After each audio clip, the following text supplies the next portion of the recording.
네, 안녕하세요. 이번 시간에는 수능 특강에 실려 있는 송기숙의 작품 당제라는 소설 함께 공부해 보도록 합시다. 자, 그러면 내용 먼저 살펴보고 그 뒤에 내용 정리해 보도록 할게요. 첫 부분 한번 보도록 합니다. 근래는 색다른 풍속이 생겨 무섬증이 덜했다라고 했는데 제목의 의미가 뭘까요? 제목 당제라는 것은 민속 신앙의 일종으로 마을 공동체에서 신에게 제사를 드리는 것, 이것을 우리는 당제라고 합니다. 자, 근래는 색다른 풍속이 생겨 무섬증이 덜했다. 그러면 이 색다른 풍속이 뭘까요?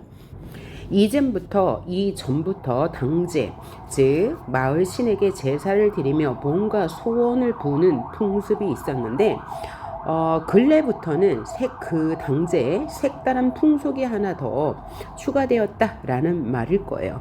그래서 뒤에 내용을 보면 알겠지만 제사를 지내면서, 즉 당제를 하면서 마을 사람들이 도깨비 흉내, 즉 소원을 비는 대상이 도깨비인데 그 대상인 도깨비를 마을 사람들이 연기해가면서 뭔가 소원을 비는 그런 게 색다른 풍속이라는 거네요.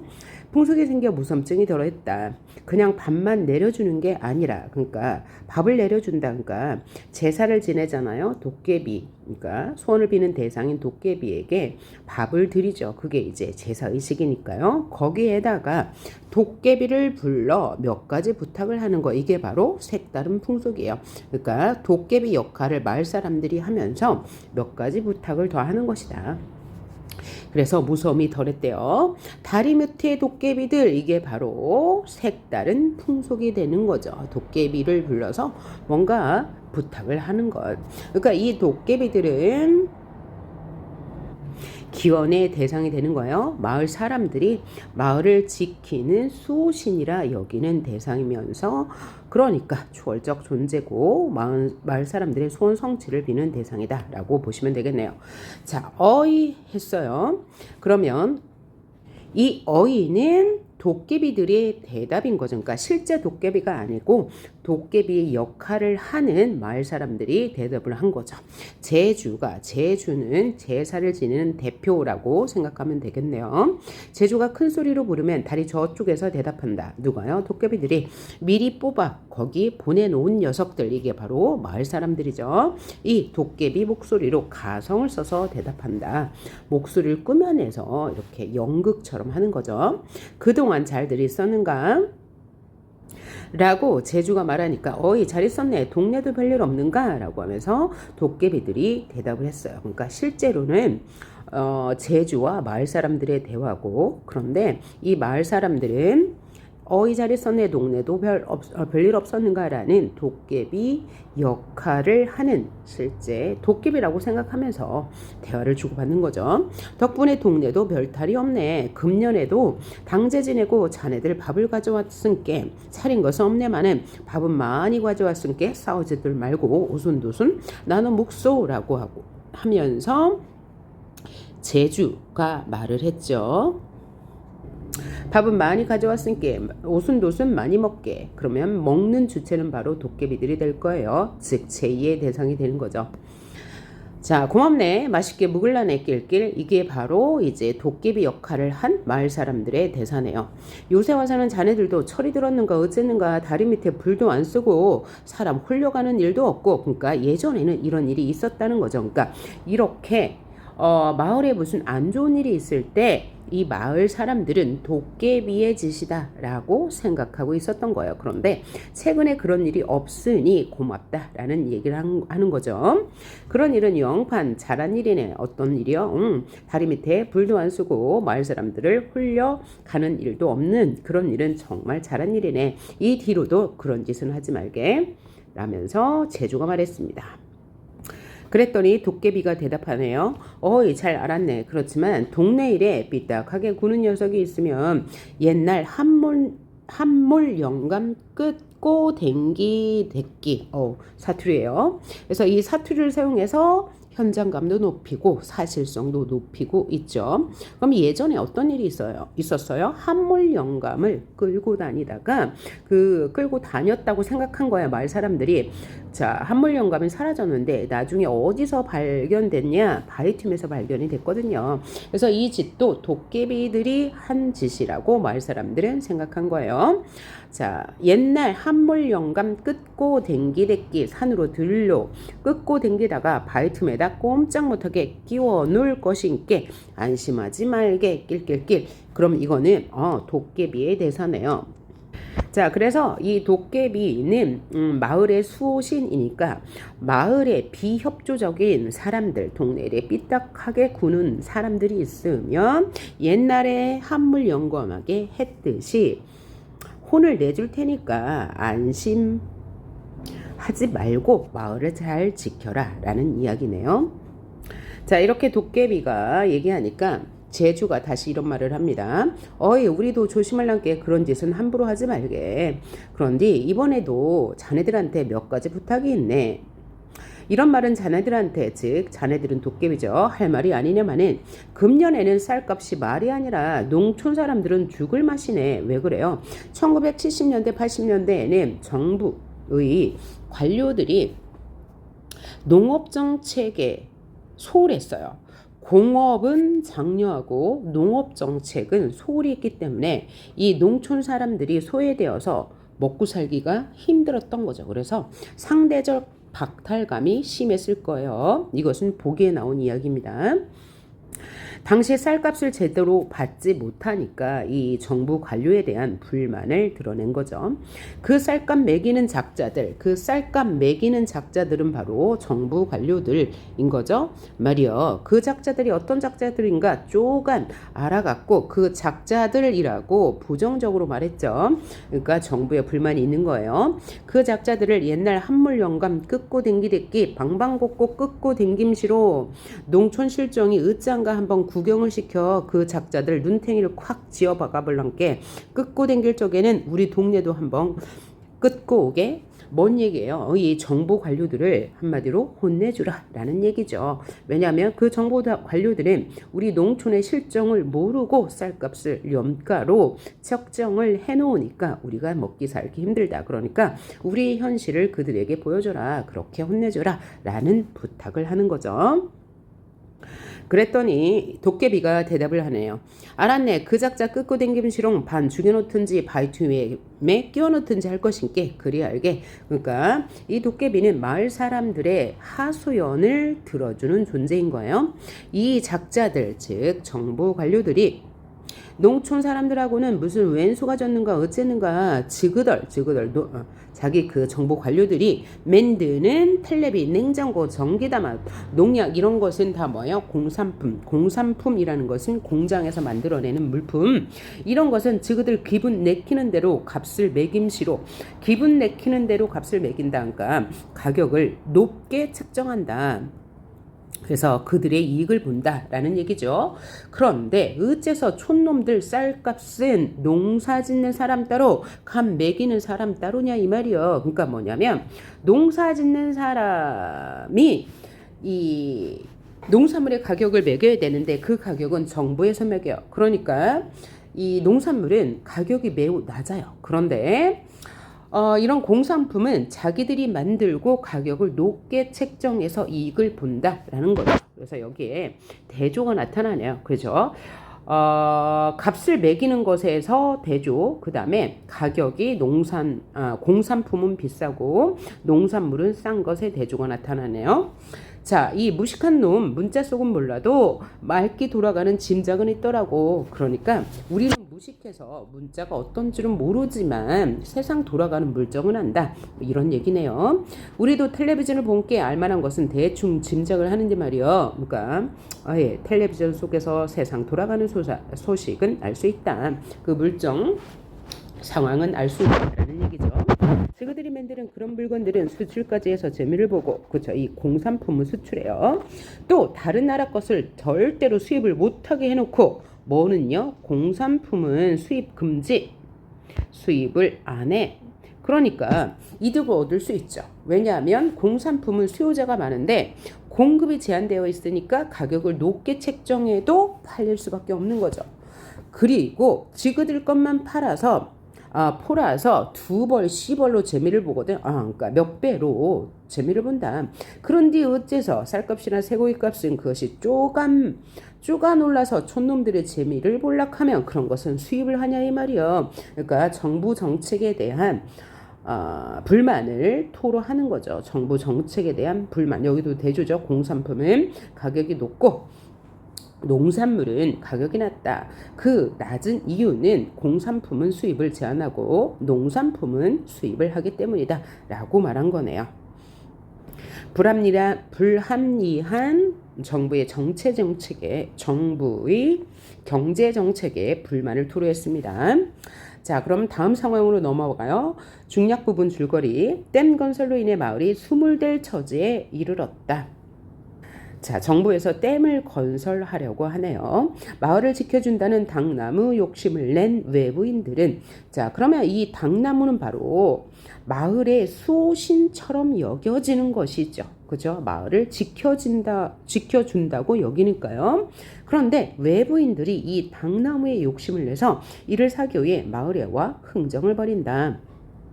이 작품이 1970년에서 80년대를 배경으로 하고 있죠. 그래서 이 댐 건설은 산업화의 상징이라고 볼 수 있을 거예요. 그러면 이 당나무는 마을을 지켜주는 수호신이자 전통 민속 신앙이니까 대조가 되는 개념이라고 볼 수 있겠네요. 그래서 이 이후에는 이 당나무의 욕심을 낸 외부인과 마을 사람들의 갈등이 주 내용이 되겠습니다. 한번 볼게요. 지내오시던 걸 몰라서 드리는 말씀이 아닙니다. 그러면 이거는 아마 외부인의 대사이겠네요. 댐에 물이 차면 그때는 사람들이 집을 버리고 떠나듯이 당산 할머니가 바로 당나무죠. 당나무도 떠나지 않겠습니까? 그러면 당나무도 빈집이나 마찬가지로 물속에서 썩고 말 건데 그냥 그렇게 썩는 것보다 목물이라도 목물은 어떤 그 당나무를 이용한 물건을 제작하는 것이죠. 만들어 놓으면 오래 남을 테니 당나무로 보더라도 그게 한결 낫지요. 그러니까 외부인이 당나무를 팔라고 설득하는 장면이네요. 그 설득의 근거는 지금 댐을 건설하면 이 당나무는 물에 잠기고 말 텐데 그렇게 하느니보다 그 당나무로 목물을 만드는 것이 당나무를 보존하는 것이라고 설득하고 회유하는 말하기 방식을 보여주네요. 그러니까 이는 자기 본의적이고 탐욕적이고 이기적인 태도를 보이는 거죠. 그러니까 이 목물장수와 마을 사람들의 갈등이 드러나고 있네요. 목물장수의 이 말에 마을 사람이 이렇게 대답합니다. 허허, 남의 동네 당나무를 그렇게 염려해 주다가는 이 동네 강아지도 내일부터 금목걸이 걸고 나서겠구만. 비아냥거리는 말투이죠. 목물장수의 속셈을 간파하고 나서 이 대사는 누가 하는 거예요? 자리실 영감이 하네요. 자리실 영감이 이에 대응하고 있습니다. 외부인인 목물장수에 대한 냉소적 반응, 그렇죠? 차가운 반응을 보이고 있어요. 그렇게 핀잔만 주실 일이 아닙니다. 호랑이도 죽으면 박제를 해서 잘 보이는 데다 진열해 놓지 않던가요? 그런 이치라 생각하면 그렇게 섭섭하게 생각하실 것도 없습니다. 이건 다시 목물장수의 대답이네요.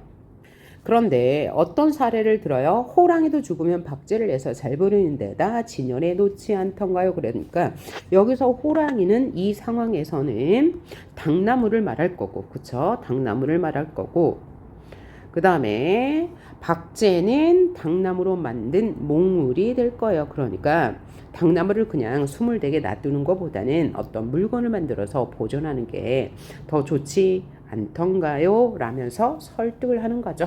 그러니까 유사한 사례인 호랑이를 들어서 당나무를 판매하는 것이 훨씬 마을에도 이득임을 강조하고 있는 거예요. 그렇게 생각하면 섭섭하게 생각하실 일도 아닙니다 라고 말하네요. 그럼 자네는 자네 할머니도 돌아가시면 호랭이 맨키로 박제해서 어쩌고 저쩌고 말을 하고 싶은데 이거 선을 넘은 거죠. 그죠? 돌아가신 그 목물장소에 돌아가신 할머니 이야기를 꺼내는 건 좀 말을 꺼냈으나 뭔가 좀 미안한 마음이 들어서 말끝을 흐렸어요. 다음 말은 너무 심하다 싶었던지 영감은 말을 삼키며 끙 매듭 힘만 썼다. 목물장소도 허허 웃었다. 자, 어서 가게. 그런 입 더 놀렸다가는 지벌을 맞아도 크게 맞아. 지벌은 뭐냐면 천벌이에요. 그러니까 신이 내리는 벌이라고 생각하면 될 것 같아요. 장사하는 사람이 괜한 지벌, 그런 천벌 받지 말고 어서 돌아가. 영감의 단호한 태도가 보이네요. 수몰지구에 당나무를 많이 사와 봤으니 말씀입니다만 50만 원이면 적은 돈이 아닙니다. 그 당나무 하나 50만 원에 팔아요. 섭섭하시다면 20만 원 더 얹어서 70만 원에 드릴게요. 잘 생각해 보십시오. 라면서 자신의 이해타산적인 태도를 드러내네요. 그렇죠? 전통적 가치인 이 당나무를 물질적 가치로 환산하여 70만 원이면 후한갑시다 라고 이야기했어요. 그러니까 이 목물장수는 이런 경험이 되게 많은 거예요. 그래서 금전적 이득이 되는 제안을 한 거죠. 자, 그랬더니 저 사람이 가라면 갈 일이지 지벌을 못 맞아서 즉 천벌을 못 받아가지고 어디가 많이 근질근질한 모양이네. 지벌을 때리기로 하면 못 때리는 데가 없어. 자동차 바퀴는 그것이 쇠고 고문께 쇠와 고무로 되어 있죠. 거기는 못 때릴 것 같다. 그러니까 자동차 가다가 너 고장난다. 그죠? 라는 얘기죠. 자동차 타고 갈 때 너 조심해야 돼. 이렇게 얘기하는 거예요. 일종의 협박이죠. 악담이에요. 그렇죠? 이 당산할머니 즉 당나무를 노하게 하면 너 천벌받아 라고 악담을 했습니다. 낯짝이 양품 밑바닥으로 유들유들 하던 목물장수도 그러면 목물장수의 생김새를 묘사했는데 낯짝은 얼굴이죠. 양품 밑바닥만큼 유들유들하다. 그러니까 얼굴이 좀 유들유들 빛나나 보죠. 또 이 악담에는 눈을 흘겼다. 아까 처음에 목물장수의 할머니도 돌아가시면 뭐 호랭이 많기로 박제를 해서 뭐 보관할래? 이렇게 했을 때는 허허 웃어넘기고 말았지만 이번에 너 그러면 그 자동차 사고나 이런 얘기 한 것에는 눈을 흘겼다고 하네요. 계속 며칠 뒤 또 한 사람이었다. 그래서 여기서 또를 통해서 이 사람도 목물장수와 비슷하게 당나무를 사고자 흥정하려는 사람이겠죠.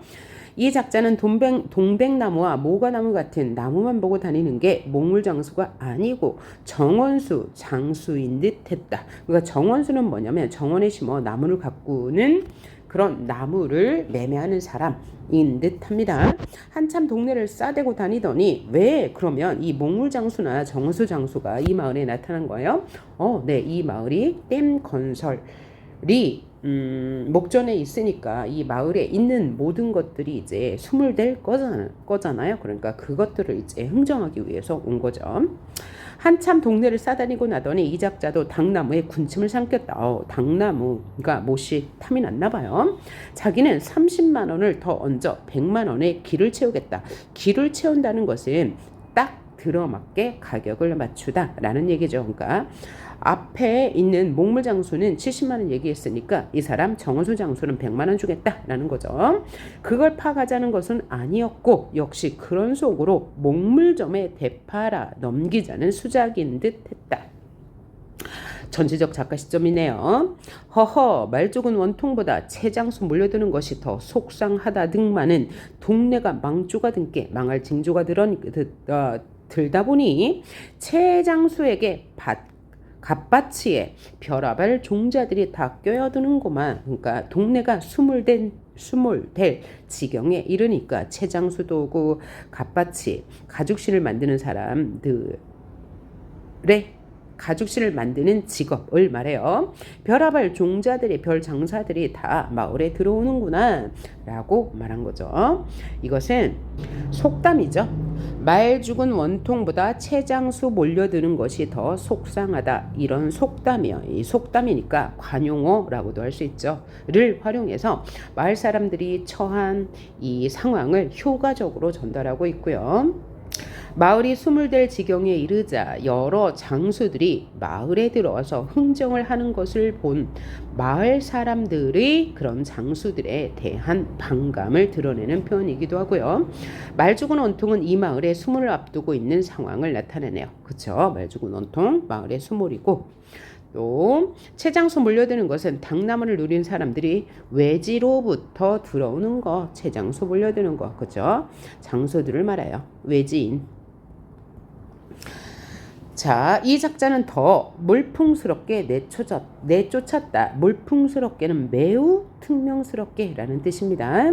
돈이 100만 원이면 그 돈이 얼만디 그러시오. 거기다가 윗 당나무도 끼워 팔면 그것도 7, 80만 원 받을 텐께 그러면 200만 원 가까운 돈인데 저절로 굴러 들어온 돈을 발로 차 넘기잔 말이 구만이라. 이건 뭐예요? 마을 사람들이 한 대사인데 그러면 이 사람은 뭐예요? 당나무를 파는 게 더 낫다. 그래서 돈을 챙기자. 게다가 여기 이렇게 이게 마을이라면 여기 지금 만약에 여기까지 댐으로 잠긴다. 댐으로 물에 잠긴다. 숨을 댄다 치면 만약에 여기 당나무가 여기 있어요.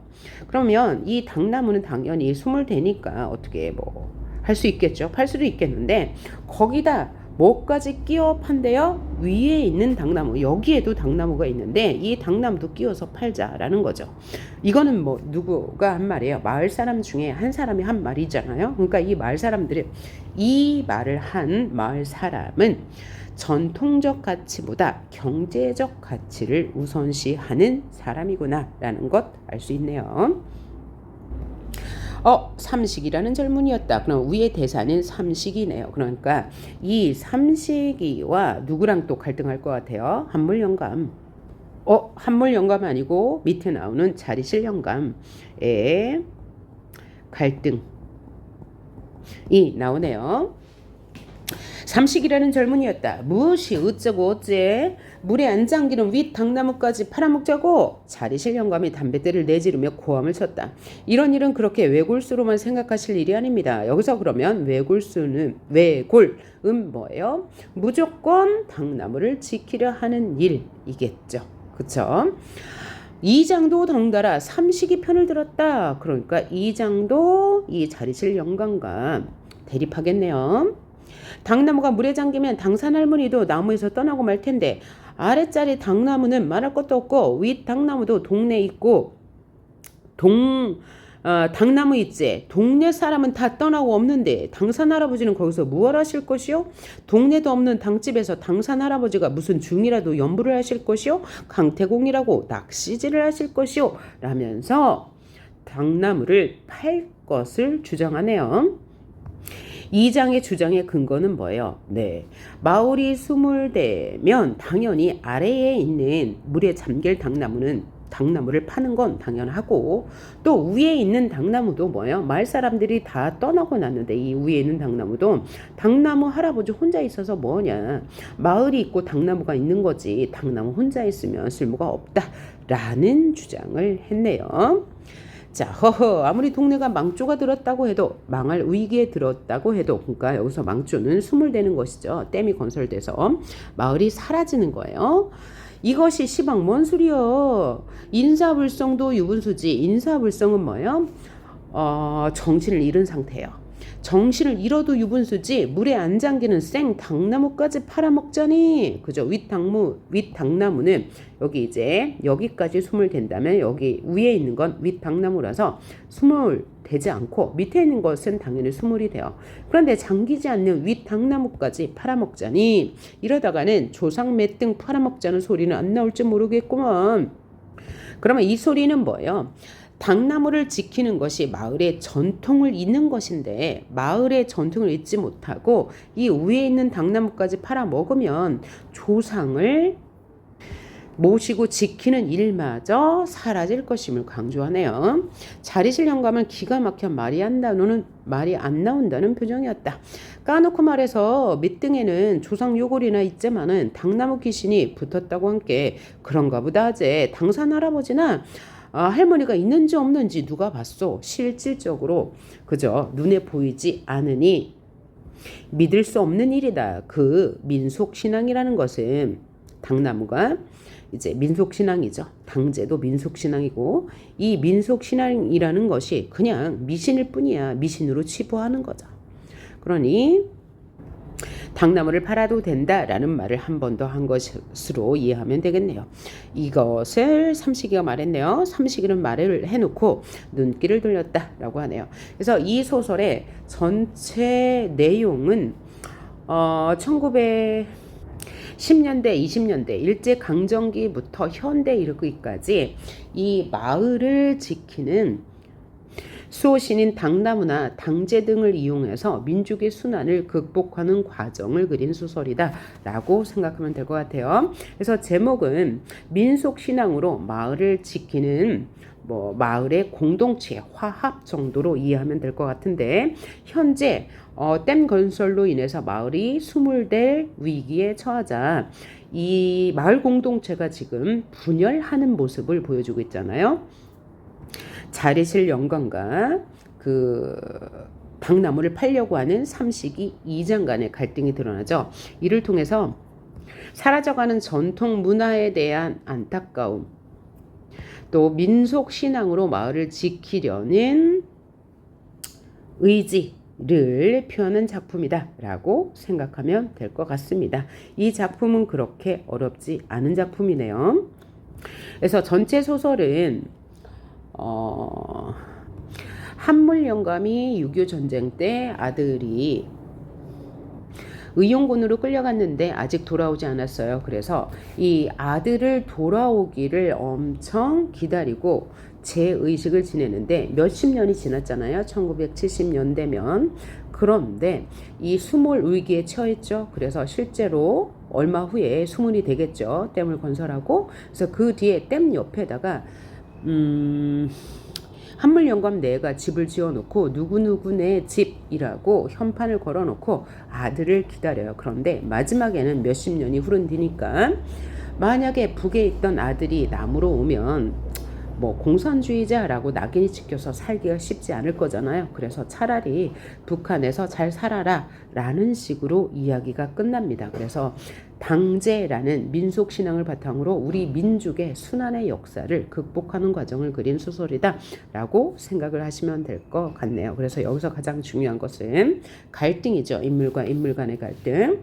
이 당나무를 지키려는 쪽과 그 다음에 이 당나무를 팔려고 하는 쪽, 그 다음에 외부인들과의 갈등, 요걸 중심으로 학습하시면 될 것 같습니다. 네, 수고하셨습니다.